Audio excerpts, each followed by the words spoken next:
All right, latest edition of the Unfiltered podcast with me, EJ, Ernest EJ Christian. I want to react to yesterday's news in politics. As I forgot to put my light on here, actually. But yes, RFK Jr., third party candidate for president of the United States, has I guess it's official now. Has officially left the race, and he will endorse Donald Trump. That's the rumors here right now. We're hearing reports that him and Trump are working on a joint rally, possibly in Arizona, I believe, on Friday. This is not really a surprise to me. Into leaving the race, into endorsing Trump.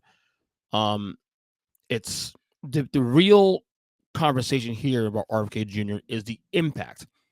Now, I did a podcast weeks ago about this. I did a podcast, rather, not about this necessarily, but this came up in a conversation. And I clipped that video. You should see my YouTube page, of course, at youtube.com/Earnest Christian, just seen here. And it got a lot of views and a lot of engagement on that.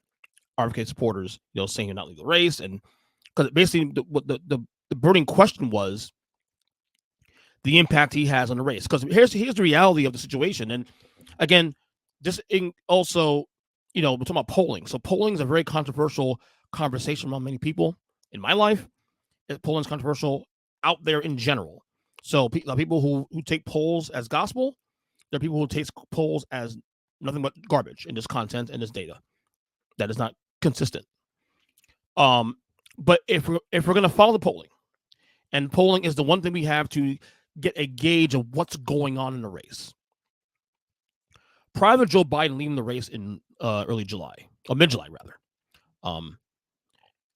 RFK Jr. was polling in double digits. In fact, he was polling anywhere in the neighborhood between 8% to 12%. I saw some polls had him as high as like 18%. Now, obviously, people are going to say, well, that's not. Again, we don't know what's real, what's not real, but it's this data. This is data that they're using to come back with and put out there. And when Kamala Harris ended up taking the reins of the ticket, when Joe Biden left the race and Kamala Harris took over the reins, that 10% issue, let's say 10%, this for conversation's sake, the 10% of RFK voters, you added with also Joe Biden being behind Trump in the polls, you have Kamala Harris's numbers skyrocket to where now the latest polling has her ahead of Donald Trump. And in the same consequence, RFK Jr.'s numbers drop 5%. So currently, prior to him leaving the race yesterday, RFK Jr. was polling at an average of 5% nationally. Okay, so the question was on that podcast, where does that 5% goes in the event RFK Jr. does leave the race? Now, this is 2 weeks ago we had this conversation, okay? And now we're here. It has happened. He has also endorsed Trump. Is that 5%? Because the numbers, we assume the numbers that the numbers drop for RFK Jr. that happened 2 weeks, month ago rather, in the last month rather, should I say. We assume that those numbers are Democrats who were not happy with Joe Biden. They came back home. Democratic voters who were can't vote Donald Trump.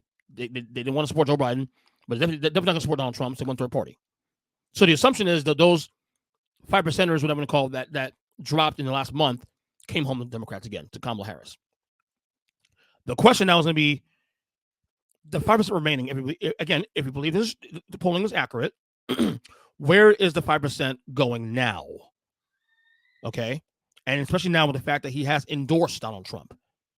Does that 5% lean Trump? I believe it does. I believe most of it does. I'll say all of it, most of it does have leans or soft Trump voters. I don't think you're going to get much Kamala supporters in that 5%. Although I argue that if Kamala Harris can at least cut, draw even in there, say in that 5%, 2% of that are Kamala Harris supporters. That could be offset because this is an election right now that is going to be razor thin right now.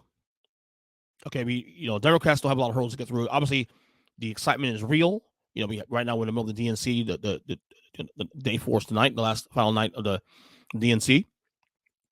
But it's a lot of hurdles to still cross over. There's still 11 weeks left to the election.